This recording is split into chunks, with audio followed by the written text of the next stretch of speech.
Merong misis na galit talaga sa mga chismosa. Sabi pa niya, mga hayop yan sila, mga pentasera, wala nang ibang ginagawa, kundi binabantayan ako. Sabi ng mister, oh mahal, anong nangyari sa'yo? May kaaway ka? Sinong kalaban mo? Sabi pa ng misis, yung mga marites dyan sa kanto, wala nang ibang ginawa, kundi lagi na lang ako ang binabantayan. Ako na lang lagi ang napapansin nila. Parang magsasaka daw ako.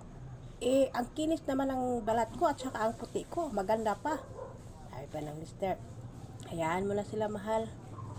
Kasi naiinggit lang yan sila sa'yo. Kasi makinis ka na, maputi pa at saka maganda pa. Bakit naman kaya sabi nila sa'yo na magsasaka ka? Sabi pa ng misis, kasi namin daw, ang asawa ko parang kalabaw, kaya ako para din daw magsasaka. Ganon ang expectation nila.